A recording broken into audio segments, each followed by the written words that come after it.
Lecteur, lectrice, lectrice, bonjour, Gracieuse Robert en ligne, l'autrice pour te faire lire et pas que ses livres. Et aujourd'hui donc je vais te faire la chronique de Post-romantique de Aline Laurent-Maillard. Alors déjà je vais commencer par te parler du résumé. De ses 15 à ses 30 ans, Aline Laurent-Maillard a attendu de tomber amoureuse, mais ce n'est jamais venu. Il lui a fallu du temps pour l'accepter, plus encore pour comprendre qu'elle était heureuse ainsi. Cette prise de conscience l'a amenée à s'interroger. Pourquoi cette obsession pour l'amour romantique qui, aussi universel et naturel qu'il nous paraisse, est une invention du XIXe siècle? Dans Post-romantique, la journaliste sonde les injonctions à sortir du célibat et notre rapport au couple et à l'amour. Elle y raconte celles et ceux qui ont choisi de vivre autrement, les bonheurs comme les difficultés de ces vies alternatives, appelant à des changements sociétaux pour les accompagner. Au-delà de la question de la contrainte à la romance, ce livre est une invitation joyeuse à réinvestir l'ensemble de nos relations, en particulier nos amitiés, et à imaginer de nouvelles manières de faire famille et société. Alors voilà, moi j'ai découvert ce livre quand je suis allée à la Foire du Livre de Bruxelles en 2024. J'ai assisté à une conférence où elle se trouvait. Et donc, je l'ai découverte comme journaliste asexuelle, aromantique et parent célibataire d'un enfant. Et je me suis dit, waouh, parce que c'est complètement hors des normes de la société habituelle. Je me suis dit, il y a du concept quand même dans l'histoire. Et donc, du coup, je me suis dit, je vais acheter son livre pour en savoir plus, parce que j'étais vraiment interpellée par cette vision aromantique de cette personne. Et la sexualité, j'avais déjà regardé des vidéos, il y a des personnes qui n'éprouvent aucun besoin sexuel, etc. Ok, pourquoi pas. Par contre, des personnes qui ne tombent pas amoureuses, ça, j'avais pas vraiment entendu parler encore. Donc, voilà, c'était l'occasion de découvrir ça autrement. Et j'ai beaucoup apprécié ce livre. Je vais pas faire une chronique habituelle en disant... en parlant de l'arc narratif, etc., parce qu'il n'y en a pas. Par contre, comme c'est une enquête et qu'on parle, c'est un débat d'idées, il y a énormément de concepts, énormément de choses qui sont abordées, et je l'ai trouvé très intéressant. Alors, j'ai écrit à l'autrice pour lui dire, alors, moi, je suis l'inverse, c'est-à-dire que je suis, sexuelle déjà, puisque je suis en couple, avec un homme, je suis cisgenre et donc je suis parent, mais en couple avec le papa de mon enfant. Donc un petit peu aux opposés. Et comme j'aime bien aller voir et m'intéresser à des personnes ou à des concepts différents, j'ai trouvé que ce livre était absolument passionnant. Déjà, nous avons une partie de pistes de réflexion. Qui donne aussi la possibilité d'aller encore plus loin dans l'interrogation et dans l'intérêt qu'on peut avoir pour ce mouvement. Alors, j'essaye de marcher sur des œufs et d'utiliser des termes qui ne vont pas être forcément mal interprétés, loin de moi l'idée.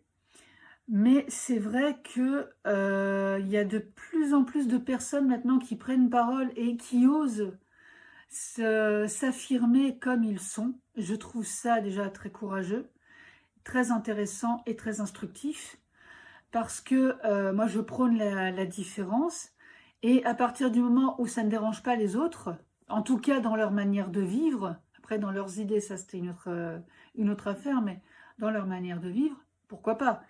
Et quand elle parle de faire famille autrement, et par exemple que l'enfant ait plusieurs mamans, plusieurs papas qui s'en occupent, ou des tontons, des tatas qui ne sont pas du même sang, etc.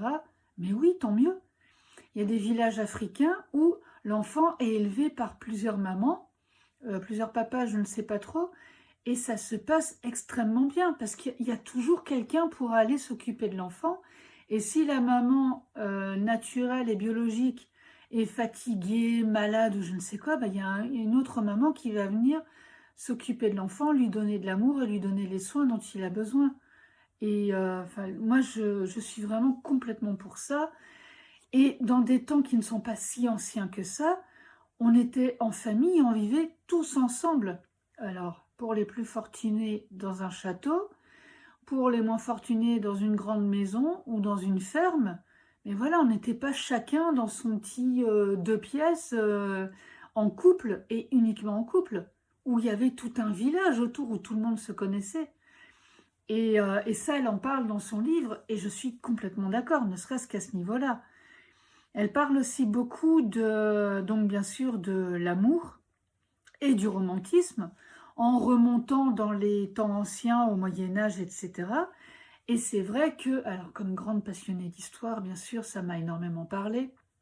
Il y a une époque, avec les ménestrels, les baladins et tout ça, où l'amour vrai, on va dire, n'était pas possible. On ne pouvait pas être heureux en couple. Et c'est pour ça qu'il y avait autant de chansons, de ballades et tout ça, parce que l'amour ne pouvait pas se vivre. On se mariait pour avoir des enfants, pour garder la fortune, pour des raisons politiques, mais on ne se mariait certainement pas par amour. Et il n'y avait pas d'histoire d'amour qui était consommée, étant donné que la femme était mariée et que, normalement, elle n'avait pas le droit d'aller voir ailleurs. La femme, bien sûr, entendons-nous. C'est un autre débat aussi. Elle parle aussi de l'amitié et des ruptures amoureuses. Et là, je me suis complètement reconnue parce que j'ai eu moi-même aussi des ruptures amoureuses. Qu'est-ce que je raconte, moi? Des ruptures amicales. Donc, j'étais en train de parler de l'amour des baladins et tout, donc ma langue a fourché, mais non. Donc, elle parle des ruptures amicales. Et donc, nous avons le titre « Les copains d'abord ». J'ai connu, des ruptures amoureuses aussi, mais des ruptures amicales. Certaines m'ont vraiment fait beaucoup de mal. Et en effet, je trouve que on investit l'amitié différemment.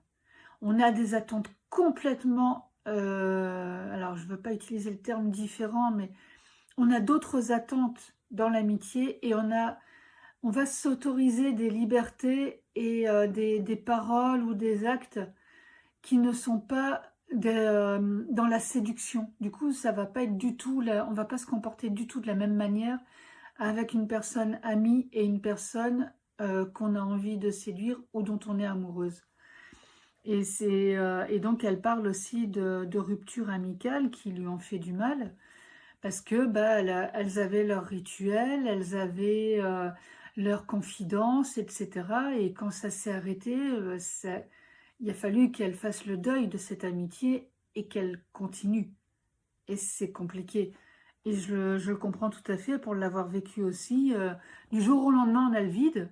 On n'a pas forcément d'explication. Moi, j'en ai pas eu non plus, dans un certain cas. Et il m'a fallu du temps pour me dire, écoute, tu n'auras jamais d'explication. Donc, passe à autre chose, quoi. Fais-toi de nouveaux amis, etc. Et passe à autre chose. Et voilà.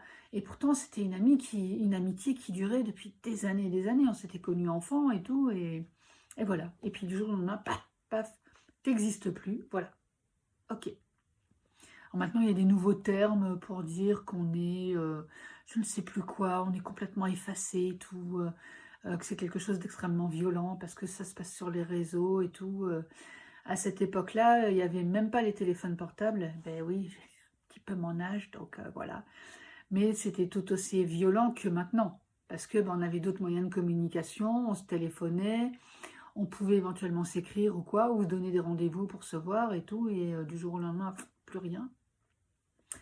Ça fait bizarre. Donc voilà, elle parle beaucoup du sentiment amoureux.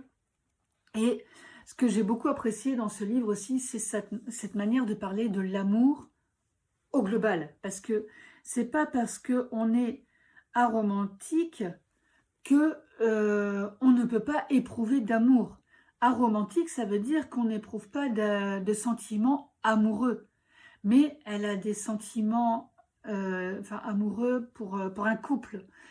Elle a des sentiments d'amour pour sa famille, son enfant, ses amis. Donc, il y a il y a des sentiments d'amour, mais par contre, pas pour fonder un couple et pas de sentiments amoureux envers une autre personne pour avoir une relation exclusive d'amour. C'est un concept un peu difficile à aborder et c'est pour ça que c'est bien de lire le livre parce qu'elle en parle beaucoup mieux que moi, en s'appuyant d'exemples et de références, surtout aux États-Unis, avec des personnes, des auteurs et des autrices américains qui en parlent. Je me suis dit, tiens, ça va être intéressant d'aller regarder un petit peu ce qu'ils racontent parce que franchement, je pense qu'il y a des choses à exploiter, il y a des choses à faire revenir. Justement, pourquoi pas des maisons communes où voilà, on va mettre un étage par famille, mais on peut se mettre tous ensemble et vivre dans la même maison. Et du coup, ça va inclure un partage des frais d'électricité, de chauffage, de toutes ces choses-là, d'entretien de la maison qui va vachement faciliter les choses. Et puis, si il y a une famille qui a des enfants, pour la garde des enfants et tout, pour aller les récupérer à l'école à l'heure et tout, ça peut changer énormément de choses. Donc, moi, je trouve que c'est vraiment une manière de vivre qui est super intéressante. En effet, comme elle dit, très compliquée à mettre en place. C'est dommage. Mais il y a des gens qui ont commencé à le faire. Et donc, je pense que, justement, s'il y en a qui ont commencé, il y en a d'autres qui vont le faire. Et peut-être qu'après, alors, je ne dis pas que tout le monde doit le faire, que ça doit être un mouvement global. Mais en tout cas, c'est quelque chose que des personnes peuvent exploiter. Parce que c'est ça aussi qui est bien dans ce genre de livre, c'est que elle parle donc de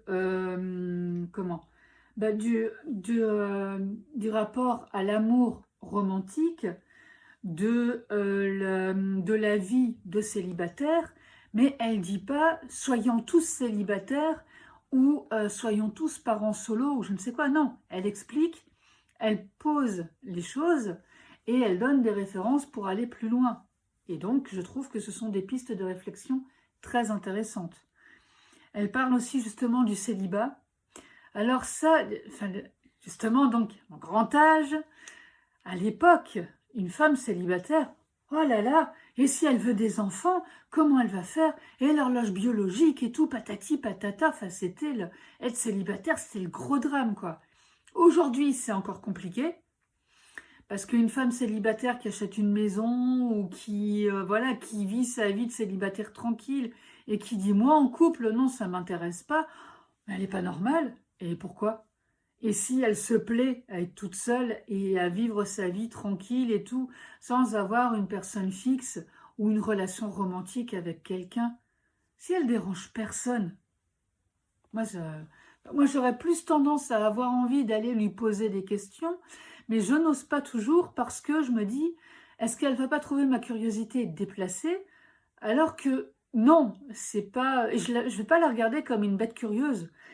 En tant qu'autrice et romancière, je vais plutôt la regarder avec l'idée de lui demander l'autorisation de raconter une partie de son histoire sans la nommer et en faisant en sorte qu'on ne la reconnaisse pas, parce que ça m'intéresse d'aller le raconter sous une autre forme pour dire, voilà, il existe des gens qui vivent comme ça et regardez ce que ça lui apporte. Bien sûr, ça n'a pas que des avantages, mais la vie de couple n'a pas non plus que des avantages, hein. Et c'est aussi ça qu'elle explique dans le livre. Donc voilà, je pense que j'ai assez étayé les propos pour dire que il y a plein de choses, hein, et c'est autobiographique, et elle nous met vraiment le cœur sur la table et elle nous explique son parcours, son vécu et ses expériences qui l'ont amené à écrire ce livre. C'est un livre très intime et intimiste que j'ai beaucoup apprécié et que je t'invite à lire parce que je vais dire à qui je recommande ce livre, aux personnes déjà qui sont aromantiques ou qui se posent des questions, qui sont asexuelles, qui se posent des questions ou qui veulent continuer sur le chemin, et des personnes aussi qui sont célibataires et qui parfois peut-être ont besoin d'être rassurées ou avoir d'autres pistes, ou voilà, qui s'intéressent vraiment à ça. Lisez-le. Et aux personnes comme moi aussi, qui ne sont pas du tout concernées, mais qui s'y intéressent et qui aiment bien avoir d'autres points de vue et voir d'autres visions, même si elles n'adhèrent pas à tout.